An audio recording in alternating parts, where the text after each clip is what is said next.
que es al mismo tiempo el anticristo romano y también el Cristo solar, el Maitreya, un ser que será el mismo demonio, que personificará a Jesús y que engañará a muchos y que de nuevo se pondrá en el lugar de Jesús, poniéndose como reemplazo de Jesús, haciéndose pasar como Jesús, inclusive haciendo los mismos milagros que hizo Jesús, y dirán que está en el desierto y que está en tal habitación, o que está aquí, o que está allá, pero sabemos que la segunda venida de Jesús es en las nubes, como un relámpago, y todo ojo le verá.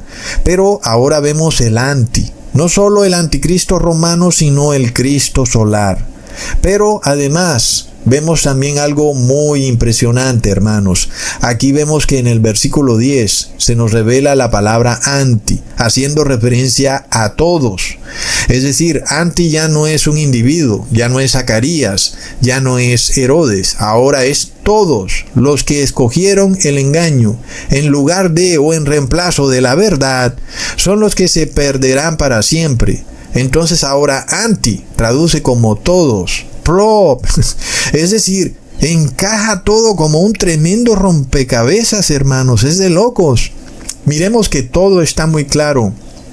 Todo aquel que indudablemente obedezca a los dogmas papales es también anticristo, porque no le da la gloria a Dios, porque pone su palabra por encima de la de Cristo para obedecer la palabra del Papa de Roma. Hermanos amados, ¿acaso seremos engañados nosotros por esta teocracia que se está formando en América, cuando sabemos que todos estos líderes religiosos obedecen al anticristo? Y esto se nos explica con claridad en los evangelios, que aquellos que obedecen al anticristo no recibieron el amor de la verdad para ser salvos. Y es que este es el asunto crucial. Tú puedes ver a muchos evangélicos saltando de felicidad al ver cómo su pastor se ha convertido en senador o alcalde, pero tú sabes que Dios les envía un terrible engaño, y porque decidieron obedecer otro evangelio y se complacieron en la violación de la ley, que es injusticia. Pero el apóstol Juan declara en 1 de Juan capítulo 2 versículo 19: salieron de nosotros, pero no eran de nosotros, porque si hubieran sido de nosotros, habrían permanecido con nosotros, pero salieron para que se manifestase que no todos son de nosotros. Cuando los apóstoles y la iglesia primitiva estaba predicando el evangelio, ellos vieron un cisma. Un grupo de personas se apartaron para crear otro evangelio.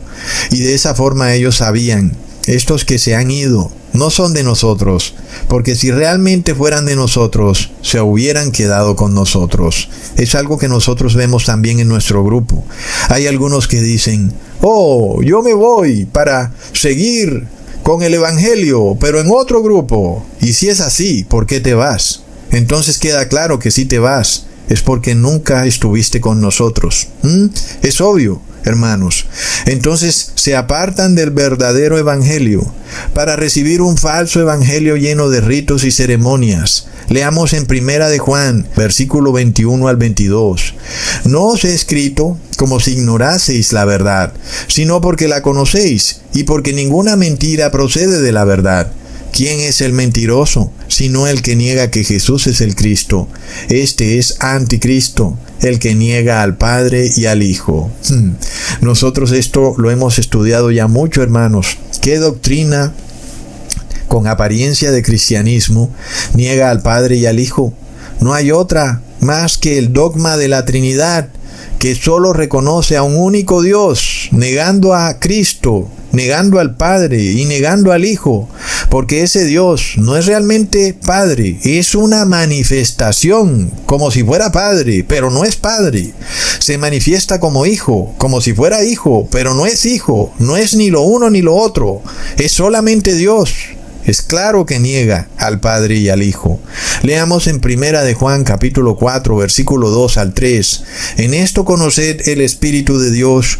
Todo espíritu que confiesa que Jesucristo ha venido en carne es de Dios. Y todo espíritu que no confiesa que Jesucristo ha venido en carne no es de Dios. Y este es el espíritu del anticristo, el cual vosotros habéis oído que viene y que ahora ya está en el mundo. Hermanos, de dos formas, la doctrina del Papa de Roma niega que Jesucristo ha venido en la carne.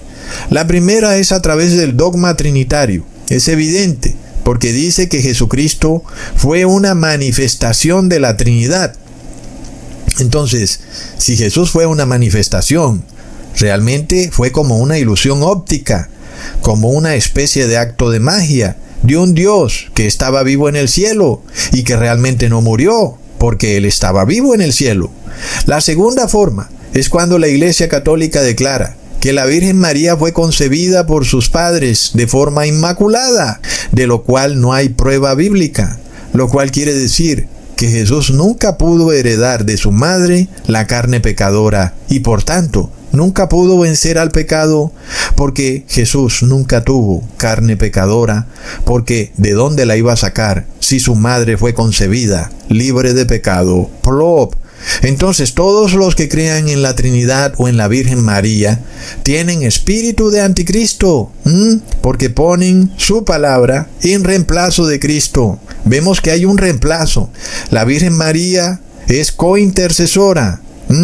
La Trinidad reemplaza a Cristo, porque ahora ellos tienen otro intercesor, que es el Espíritu Santo, el cual es otro abogado, cuando nosotros sabemos que solo hay un abogado, solo hay un paracleto, y es Jesucristo. Entonces vemos que sí están poniendo doctrinas en reemplazo de Cristo, y por eso es obvio que son anticristos. Es decir, está a plena vista. ¿Qué pasa, hermanos? Cuando se forma esta terrible teocracia americana de personas que están realmente obedeciendo la doctrina del anticristo, ellos no vienen de ninguna manera a restaurar la moralidad. Ellos vienen es a restaurar el poder de la aristocracia europea, cuyo poder está colapsando, como ya hemos visto, porque está perdiendo el control del dinero. Entonces, ¿qué ocurre? Pues claro que la forma como a estas personas se les ha ocurrido restaurar el poder de la aristocracia europea es imponiendo los dogmas religiosos de la aristocracia europea. Algo totalmente absurdo. ¿Por qué no más bien gobiernan un poco mejor? ¿Por qué no más bien dejan de poner tantos impuestos en la población? ¿Por qué no más bien dejan de destruir el dinero? No, ellos no quieren hacer nada de eso. Pero ahora ellos quieren hacer algo que le va a causar un daño irreparable al mundo. Porque ya sabemos qué es lo que sigue para todo aquel que reciba el nombre, el número y la marca del anticristo. El anticristo es la misma bestia. Y ya sabemos cuál debe ser el número, el nombre y la marca. Deben ser doctrinas del anticristo que se ponen en reemplazo de Cristo. Y ya sabemos que sigue. Todo el que reciba la doctrina del anticristo y la obedezca por decreto de Estado, recibirá las 7 últimas plagas de la ira de Dios y será arrojado al lago de fuego. Algo que no deseamos ni siquiera para la aristocracia europea, ni para ninguna aristocracia. Quisiéramos que sus hijos vivan eternamente en el cielo, pero ya sabemos cómo son las personas que aman la muerte. ¿Qué podemos hacer si aman la muerte, hermanos? Ahora, leamos en Salmos capítulo 2, versículo 1 al 3. ¿Por qué se amotinan las gentes y los pueblos piensan cosas vanas? Se levantarán los reyes de la tierra y príncipes consultarán ungidos. ¿Contra quién? Contra la Trinidad. ¿Contra la Virgen María? ¿Contra el tercer Dios Espíritu Santo? No. Contra Jehová y contra su ungido, diciendo: rompamos sus ligaduras, su ley, y echemos de nosotros sus cuerdas, sus estatutos, y vamos a poner en lugar de o en reemplazo de esas cuerdas y esas ligaduras, de esos estatutos y esos decretos, las leyes del anticristo, los dogmas del Papa de Roma. Y es contra el Padre y el Hijo que se unifican las naciones, hermanos. Es algo que lo confirman los apóstoles. No hay duda de ello, hermanos. Esto ya se cumplió y se va a volver a cumplir porque se está cumpliendo. Leamos en Hechos capítulo 4. Versículo 26 al 27. Se reunieron los reyes de la tierra y los príncipes se juntaron en uno. ¿Contra quién? ¿Contra la Trinidad? ¿Contra la Virgen María? ¿Contra el tercer Dios Espíritu Santo? No, contra el Señor y contra su ungido, porque verdaderamente se unieron en esta ciudad, en Jerusalén, contra tu santo Hijo Jesús, a quien ungiste, Herodes y Poncio Pilato, con los gentiles y el pueblo de Israel. Ya se cumplió, hermanos. Aquí no hay nada que inventar. Ya vemos que el versículo o el salmo se cumplió. ¿Y contra quiénes se unieron Herodes y Poncio Pilato? Contra el Padre y el Hijo. ¿Contra quiénes se van a unir los reyes de la tierra muy pronto? Contra el Padre y el Hijo, no contra la Trinidad, hermanos, ni contra el tercer Dios Espíritu Santo, ni contra la Virgen María, porque esa es doctrina que está en reemplazo de Jesús. Ahora, otra palabra en la cual los poderes del cristianismo oligopólico han venido cambiando su significado, es la palabra república. Pues claro, ¿verdad? Porque la república se opone a la teocracia. Y si tú vas a buscar en el diccionario de la Real Academia de la Lengua, su significado te dice: organización del Estado cuya máxima autoridad es elegida por los ciudadanos o por el Parlamento para un periodo determinado. Estado cuya forma de gobierno es república.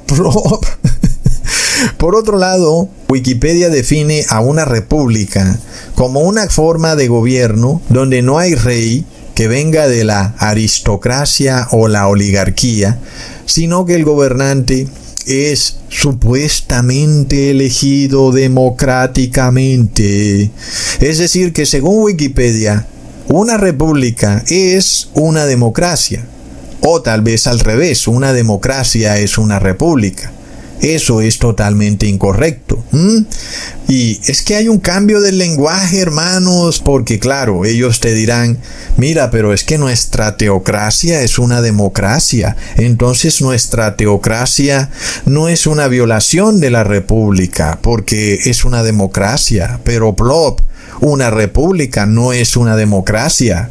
La verdadera definición de una república es donde el Estado está regido por la Constitución y luego, como en la Constitución dice que el gobernante debe ser elegido por votación, pues esa elección democrática es una consecuencia de la república y no es la definición de lo que es una república. En este caso es la Constitución, el máximo órgano de poder en una república. Y por supuesto que la votación de los ciudadanos estará siempre enmarcada y regida bajo los lineamientos de la Constitución y nunca puede salirse de ella. Y por tanto, si la Constitución establece una separación de Iglesia y Estado, pues la mayoría no puede decir que porque democráticamente decidieron que ahora en la República se van a pasar decretos religiosos, entonces no ha pasado nada. Seguimos siendo una república. No, ahora somos una teocracia, porque la república está regida por la Constitución.